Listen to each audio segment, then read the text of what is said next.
어제부터 전북에는 최고 20cm가 넘는 많은 눈이 내렸습니다. 한낮에도 모든 지역이 영하권에 머무는 등 매서운 한파도 기승을 부렸습니다. 전주에는 6cm 안팎의 눈이 내렸지만 제설 작업은 물론 경찰의 교통정리가 제때 이뤄지지 않았습니다. 평소 30분이면 갈 곳을 2시간 만에 도착하는 등 출근길 대혼잡이 빚어졌습니다. 도로 곳곳이 얼어붙으면서 교통사고도 잇따랐습니다. 호남 고속도로에서 22중의 교통사고가 발생하는 등 250여 건의 크고 작은 사고가 집계됐습니다. 새누리당이 국회 선진화법의 개정 작업을 추진하면서 기금운용본부의 전북 이전이 무산될 위기를 맞았습니다. 여러분 안녕하십니까? JTV 8시 뉴스입니다. 전북에 어제부터 많은 눈이 내렸습니다. 오후까지 눈발이 이어진 김제와 순창엔 20cm가 넘게 쌓였습니다. 폭설과 함께 매서운 한파도 기승을 부렸습니다. 권대성 기자의 보도입니다. 세찬 눈발이 쉴 새 없이 쏟아집니다. 한낮인데도 앞이 보이지 않을 정도입니다. 넓은 들녘은 하얀 눈밭으로 변했습니다. 잠시 눈이 그쳐 쌓인 눈을 치워보지만 버겁기만 합니다. 생각보다 눈이 많이 와가지고요. 제설 작업이 좀 어려움이 있습니다. 날씨도 좀 추웠고 좀 눈이 그만 왔으면 합니다. 많이 힘드네요. 학교 운동장에 발목까지 빠지는 눈이 쌓였습니다. 방과 후 학교를 운영하고 있는 고등학교는 폭설에 긴급 휴업 조치를 내렸습니다. 폭설로 교통도 거의 다 투절이 되고 학생들 오늘 등교하는데 여러 가지 위험도 있고 그래서 오늘 하루는 불가피한 이렇게 휴업 조치를 하게 되었습니다. 한때 전 지역에 대설특보가 내려진 전북에는 이틀 동안 곳곳에 많은 눈이 내렸습니다. 오후까지 대설 경보가 유지된 김제와 순창 등은 20cm 안팎의 적설량을 기록했습니다. 눈은 오들어 대부분 지역에서 그쳤지만 서해안과 일부 내륙에 내일 새벽까지 1에서 5cm의 눈이 더 내리겠습니다. 폭설과 함께 매서운 한파도 기승을 부렸습니다. 아침에 이어 한낮에도 장수 영하 8도 등 모든 지역이 영하권의 기온을 보였습니다. 임실 등 4개 군에 한파주의보가 내려진 가운데 내일도 맹추위가 이어지겠습니다. 내일 아침 전주의 아침 기온이 영하 8도까지 떨어지고 낮 최고 기온도 영하 3도에서 0도에 머물겠습니다. 전주 기상지청은 당분간 한파가 이어지겠고 오는 토요일 오후부터 다시 눈이 내릴 것으로 내다봤습니다. JTB 뉴스 권대성입니다. 오늘 아침 출근길 어떠셨습니까? 어제부터 전주에는 6.7cm의 눈이 내렸는데요. 제설 작업이 제대로 되지 않고 경찰의 교통정리까지 제때 이루어지지 않아 출근길에 큰 혼잡이 빚어졌습니다. 정원익 기자가 보도합니다. 드넓은 도로가 거대한 주차장으로 변했습니다. 수십여 대의 차량들이 옴짝달싹 못한 채 기나긴 줄을 이뤘습니다. 눈이 많이 와서 걱정을 많이 했는데 아니나 다를까 나와보니까 눈도 많이 쌓여있고 도로도 미끄럽고 해서 아침 무척 고생을 했거든요. 오르막도로 희뿌연 연기를 내뿜으며 아무리 페달을 밟아도 연신 헛바퀴만 돕니다. 여러 명이 달라붙어 밀고 나서야 겨우 도로를 오릅니다. 어제부터 많은 눈이 쏟아졌지만 주요 도로조차 제설 작업이 이루어지지 않았습니다. 불만이 많지요, 그게. 이러면 안 되죠. 물론 시정도 바쁘기도 하겠지만 우선 큰 대동네가 터져야 할 거 아니에요. 주요 도로에서 경찰의 교통정리도 전혀 이루어지지 않아 평소 20분 거리인 출근길이 무려 2시간 넘게 걸리는 등 시민들은 큰 불편을 겪었습니다. 예, 원래 출근하는데 10분, 15분이면 가는 거리를 1시간이 넘게 걸려서 오늘 출근 시간에 지각을 해버렸어요. 이렇게 오르막길 같은 거는 이렇게 차들이 올라가지를 못하고 있어요. 그래가지고 이렇게 경찰이 좀 나와서 좀 차량 통제라도 좀 해주면 조금 편하긴 할 텐데 좀 그게 좀 많이 아쉬워요. 버스까지 눈길에 막혀 운행을 제때 못하면서 시민들의 불편은 극에 달했습니다. 이 정도까지 기다릴 줄 몰랐는데 한 20분 넘게 계속 버스가 지연돼서 출근길 자체도 지금 많이 장애를 좀 받고 있습니다. 예고된 폭설이지만 제설 작업이 제때 이뤄지지 않고 경찰까지 교통소통을 등한시하면서 시민들은 최악의 출근 전쟁을 치러야 했습니다. JTB 뉴스 정원익입니다. 폭설과 강추위로 도로가 얼어붙으면서 곳곳에서 사고도 잇따랐습니다. 호남 고속도로에서는 차량 20여 대가 부딪히는 등 어제부터 250여 건의 크고 작은 사고가 반복됐습니다. 하원우 기자입니다. 차량 수십여 대가 뒤엉키면서 고속도로가 아수라장으로 변했습니다. 대형 화물차와 승용차는 물론 구급차도 곳곳이 부서졌습니다. 오늘 낮 12시 50분쯤 정읍시 북면 호남고속도로 정읍휴게소 부근에서 차량 22대가 잇따라 부딪혔습니다. 눈길에 미끄러진 승용차 2대가 먼저 부딪히면서 연쇄 추돌로 이어졌습니다. 처음에 저랑 이 차랑 추돌이 났어요. 그쪽에 있는 차들이 이제 또 피한다고 그쪽에서 이제 따로 사고가 나고 그 뒤에서. 이 사고로 69살 김모 씨 등 4명이 중경상을 입었습니다. 갑자기 쏟아진 눈 때문에 시야가 가리면서 피해를 더 키웠습니다. 아예 아무것도 안 보이고 버스만 있었는데 앞쪽에 있었는데 제가 이제 멈추지를 못하고.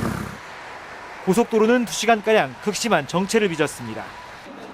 오늘 오후 2시쯤에는 전주 월드컵 경기장 지하차도에서 시외버스와 택시 등 6대가 잇따라 부딪혔습니다. 이 사고로 버스기사 55살 이모 씨가 숨지고 승객 등 14명이 크고 작은 부상을 입었습니다. 택시가 흔들거리면서 택시가 왔다 갔다 흔들거리면서 막 요동치니까 이 차가 그 택시를 추돌을 했어. 이 차가 추돌을 하면서 이 차가 섰죠. 쓰면서 나도 이제 그 차를 밀치게 되고. 본격적으로 눈이 시작된 어제 오후부터 지금까지 전북에서만 250여 건의 크고 작은 사고가 난 것으로 집계됐습니다. 경찰은 밤사이 내린 눈이 얼어붙으면서 또다시 빙판길 사고가 우려된다며 운전자들의 각별한 주의를 당부했습니다. JTB 뉴스 하원호입니다. 아침 최저기온이 영하 10도 안팎까지 떨어진 맹추위로 오늘 하루 11건의 수도 계량기 동파 사고가 접수됐습니다. 전라북도는 전주의 8군데 아파트와 정읍 2곳, 군산 1곳 등 모두 11곳에서 수도 계량기 동파 신고가 들어와 복구했다고 밝혔습니다. 지난해 12월 이후 접수된 전북의 수도 계량기 동파 사건은 모두 30건으로 늘었습니다. 전라북도는 수도 계량기를 헌옷으로 감싸고 수돗물을 조금씩 흐르게 하면 동파를 예방할 수 있다고 설명했습니다. 새누리당이 국회 선진화법의 개정 작업을 추진하고 있습니다. 국회 선진화법이 쟁점 법안을 처리하는데 발목을 잡고 있다는 이유 때문입니다. 하지만 국회 선진화법이 개정되면 기금운용본부 공사와 법안의 강행 처리 후 전복 이전을 무산시킬 수 있어서 최대 위기를 맞았습니다. 김철 기자가 보도합니다. 새누리당이 어제 국회 운영회를 단독 소집해 국회 선진화법 개정 절차에 들어갔습니다.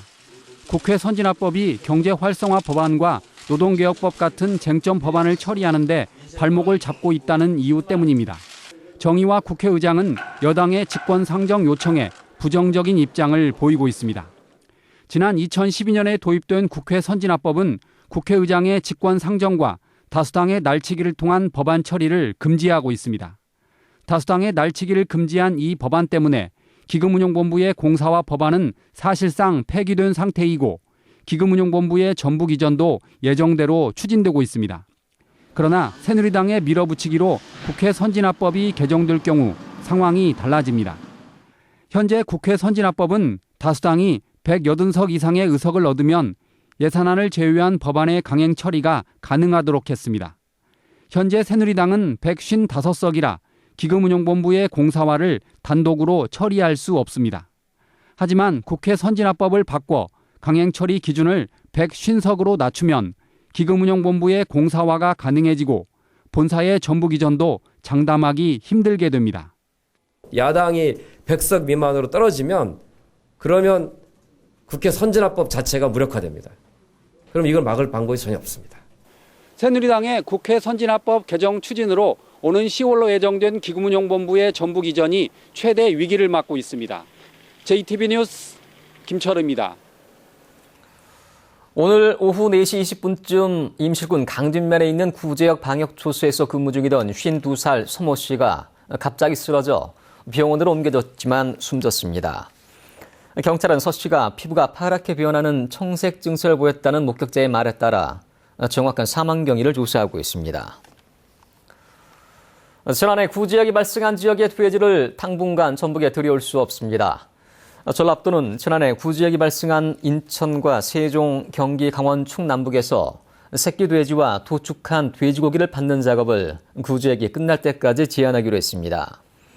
이에 앞서 정부가 오는 23일까지 전라북도 돼지의 타 시도 반출을 금지해 당분간 전북에서 돼지의 반출과 반입이 모두 금지됩니다. 구제역 발생 농가와 위험 지역의 살처분과 백신 접종이 모두 마무리됐습니다. 전라북도는 김제 용지 발생 농장에서 670마리를, 고창 무장 발생 농장에서 1,100여 마리를 살처분했고, 김제와 고창 익산 왕궁축산단지에서 48만 마리의 백신 접종을 끝냈다고 밝혔습니다.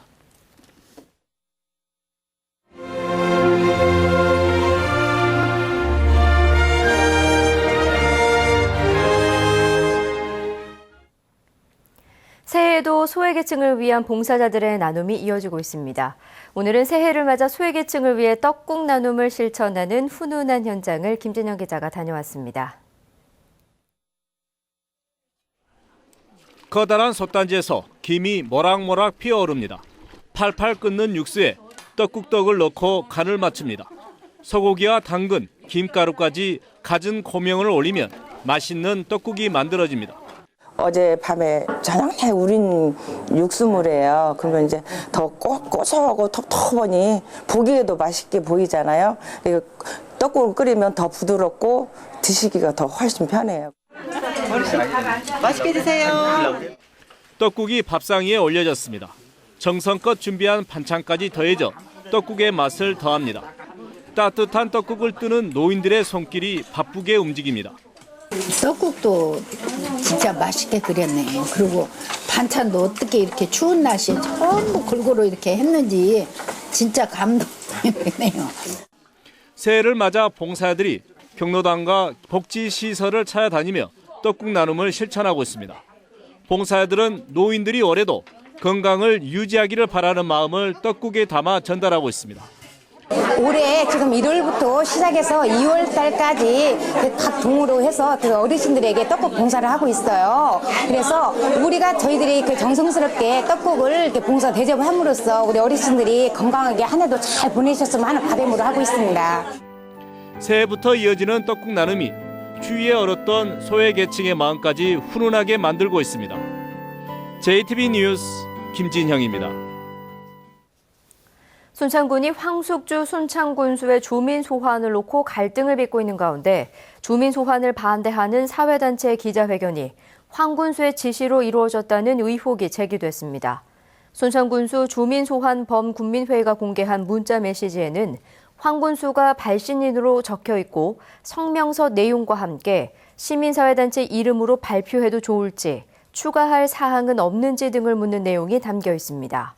황 군수는 이에 대해 자신이 보낸 문자 메시지는 맞지만 단순히 자문을 구한 것일 뿐 기자회견을 지시한 사실은 없다고 밝혔습니다. 지난해 10월 한중 정상회담을 계기로 전라북도 삼계탕의 중국 수출 절차가 빨라지고 있습니다. 전라북도는 익산의 하림과 부안의 참프레가 중국 수출을 희망함에 따라 중국 검역 관계자들이 오늘 두 기업을 찾아 위생관리와 원재료 등을 심사했다고 밝혔습니다.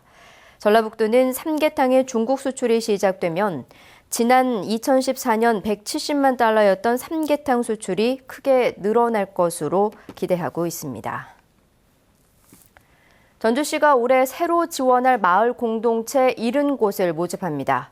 전주시는 같은 마을이나 아파트 등에 사는 주민 10명 이상 만든 공동체와 거주지에 상관없이 5명 이상이 참여하는 주민 공동체 70곳을 선정해 한 곳당 300만 원가량을 지원합니다. 전주시는 지난해 처음으로 마을 공동체 66곳을 선정해 지원했습니다. 전주시가 한옥마을 금연구역 확대를 검토합니다. 전주시는 다음 달까지 한옥마을 주민과 상인 등을 대상으로 설문조사를 해 금연구역 확대를 결정하기로 했습니다. 전주시는 은행로와 태조로 등 한옥마을 안에 9개 도로를 금연구역으로 운영하고 있습니다.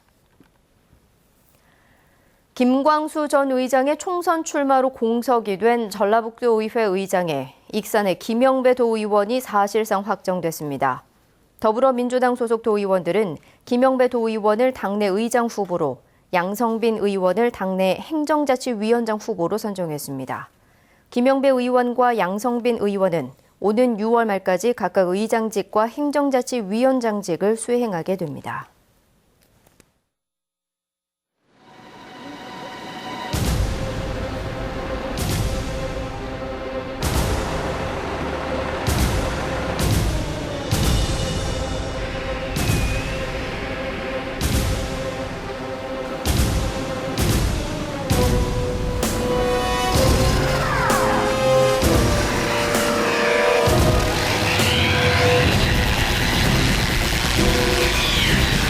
경기도가 2달치 어린이집 누리과정 예산 910억 원을 준 예산에서 긴급 편성하겠다고 밝혔습니다. 당장 내일부터 보육 대란이 예상되는 만큼 일단 급한 불부터 끄겠다는 겁니다. 박상진 기자입니다. 남경필 경기도지사는 내일이면 보육 대란이라는 불이 나게 된다며 다 타버리면 아무 소용이 없다고 말했습니다. 경기도는 2달치 어린이집 누리과정 예산 910억 원을 준 예산에서 편성해 집행하겠다고 밝혔습니다. 가능하다는 행정자치부의 유권 해석도 받았다고 설명했습니다. 누리과정 예산 지원이 당장 끊긴다면 춥다고 벌벌 떠는 아이들, 배고파하는 아이들에게 어떻게 대답을 할 것입니까? 경기도의회가 올해 예산안을 처리하지 않아 경기도는 지방자치단체 사상 처음으로 준예산 사태를 맞았습니다. 준예산 사태를 맞으면 전년도 예산에 근거해서 지출 의무가 있는 경비를 집행하게 됩니다. 특히 준예산은 도의회의 심의나 의결 없이 집행한 뒤 도의회에 통보하면 됩니다. 남경필 지사는 누리과정 예산이 포함된 올해 예산안을 조속히 처리해달라고 촉구했습니다. 하지만 이재정 경기도 교육감과 경기도의회 야당 의원들은 미봉책에 불과하다고 비판해 집행 과정에 진통이 예상됩니다. SBS 박상진입니다.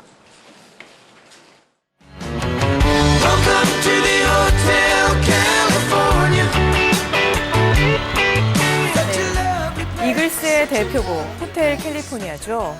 이글스의 리더였던 기타리스트 글렌 프라이가 향년 67세로 타계했습니다. 글렌 프라이와 이글스의 음악 세계를 최호원 기자가 정리했습니다. 1971년 결성된 미국의 록그룹 이글스. 글렌 프라이는 창립 멤버이자 그룹의 리더로 이글스를 이끌며 전 세계 팬들의 사랑을 받았습니다.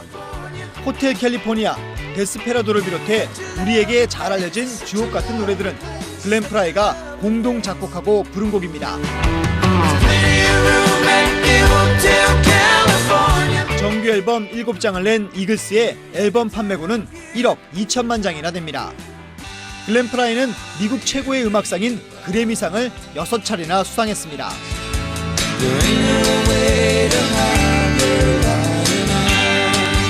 이글스는 1980년 한 차례 해체되기도 했지만 94년 재결성됐습니다.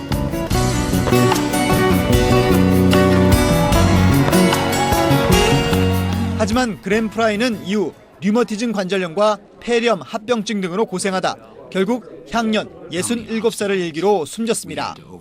특히 올해는 호텔 캘리포니아 발표 40주년이어서 이글스의 팬들은 그의 죽음을 더욱 안타까워하고 있습니다. SBS 최호원입니다.